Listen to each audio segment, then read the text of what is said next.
Hi, I'm Joe Saunders with Miniature Landscape Hobbies, and in this episode, I'm going to show you a couple quick and easy hacks that are going to help you save a ton of money when you're painting your models. Let's get to it.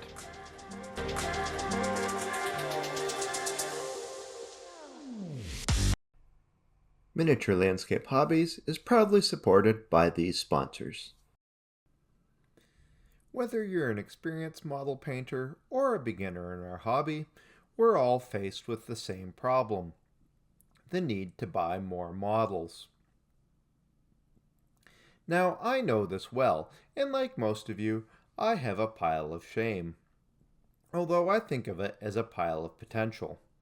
But that doesn't diminish the insatiable desire for the average miniature gamer to buy the newest and most interesting figures. This is such an affliction for every wargamer that a lot of us, including me, simply don't try to resist anymore. If it's a new model and it's cool, and my family's not starving with a roof over its head, I just go ahead and buy it. There's another concern here: peripherals. In the pursuit of our hobby, we need things like paints, brushes, and other essentials that can soak up our hard-earned cash. But let's face it, we actually want to spend the same cash on the next box of Centurion tanks, redcoats, or Space Marines, etc. Not more Skull White. This doesn't change the fact, though, that these essentials are, well, essential, and we simply have to spend money on them. I mean, have you ever actually tried to paint a model without paint? Or a brush? But there is, in my opinion, a lot of money being spent on miniature painting gimmicks that are completely unnecessary. Now, don't get me wrong, if you want to go out and buy the $50 Games Workshop brand water cup, then that's fine. But like 90% of us, I'll be looking for simple hacks to free up my cash for more plastic and pewter goodness. One of the more common gimmicks I see out there is the painting handle.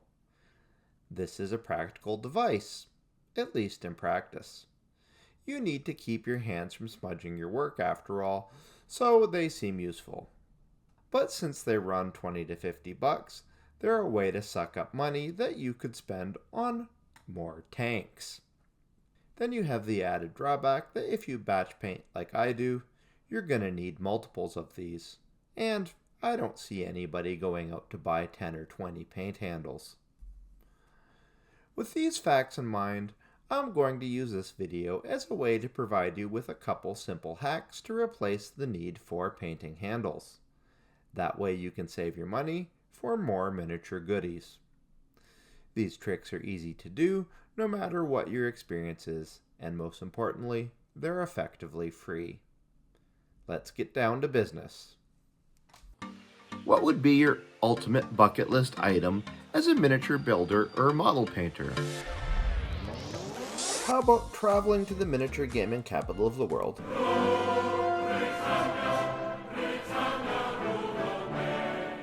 For exclusive tours, discussions, and events with some of the top miniature companies in the world, including tours of Warhammer World and the Warlord Games HQ.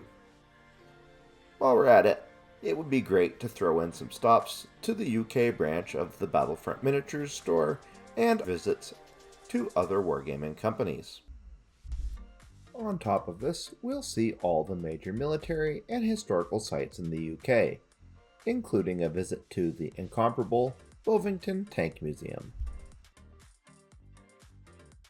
Such a once-in-a-lifetime travel event is no longer just a dream, because from March 7th to March 16th, 2025, I'm inviting you to accompany me on this incredible trip. This one-of-a-kind travel experience designed for the dedicated miniature hobbyist and their spouses or guests is now available for my viewers. Please check the link in the video description. I hope to see you on the trip. Before we discuss my methods for mounting models for painting, I should tell you what I'm not going to recommend: the blue tack or any other form of sticky tack method. I know some people swear by this, but I usually just swear at it. What is this? Well, you take some sticky gummy adhesive, add it to the top of a paint bottle, and then stick your model down on top of that, and off you go. If you've had luck with this, then great. I, however, grew up as a third-generation office supply salesman, and I've not found a type of this temporary adhesive putty that holds strong enough. I always knock the model off. If you have a brand you favor, though, maybe tell us in the comments. Instead, what I fall back on is either the nail method or the sprue method. These have different advantages. Let me explain when to use these and how to set them up. The first method for mounting your models to paint is the nail method. To do this, unsurprisingly, you need some nails. Just use regular nails from the hardware store. Take your model and use super glue to stick the underside of the base to the head of the nail. Do yourself a favor though and get the super glue that has an activator spray to make the bond instant. There are a couple of extra bonus reasons to use this method. First, nails are pointy. When setting your models aside, you can stick the nail into a piece of foam to hold them upright to dry. When working in a batch, I use a chunk of insulation foam and poke all the models in the batch into it to hold them while they dry. Second, nails come in different sizes and they're super cheap.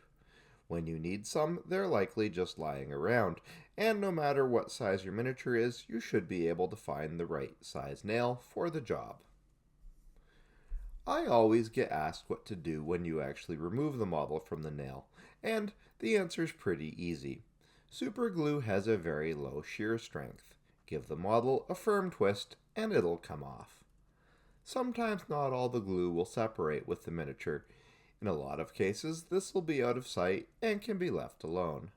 But if it interferes with the base sitting flat, you can take it off with sandpaper or a file in a matter of seconds. The second way to mount your models for painting is the sprue method. This method has an advantage in that if you're building a plastic model, the sprue it comes on becomes the mount itself. No need for any extra parts. The drawback, though, is that this method really requires the model to be plastic, and preferably hollow. I work mainly with Battlefront models, and their plastic 1/100 scale tanks are hollow, so the sprue method is a great option for these. However, if the model is solid, you might be better off with using nails instead.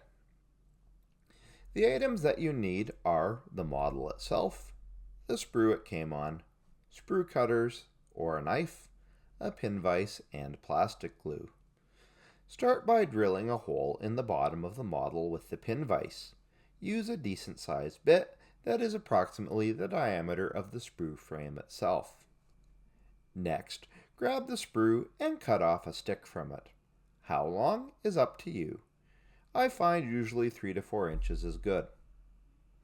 At this point, I also recommend cutting an angle into both ends of your stick to make inserting the sprue easier and so you can punch the end into a spare piece of foam, like I demonstrated with the nail method. When this is done, now you can insert the sprue into the hole in the model and glue it all in place. And now you're ready to paint. When you're finished, all you need to do is cut the sprue piece off flush with the bottom of the model. Simple, easy, and basically free. So there you have it. 2 ways to mount your models that work well and cost effectively nothing, which of course is important. So you can buy what we all want, more models. If you'd like to learn more about the basics of painting miniatures, please consider watching this video.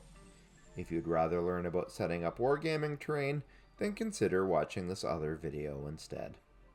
Thanks for watching. Please remember to like, comment, and subscribe. But most importantly, remember to keep building life in miniature.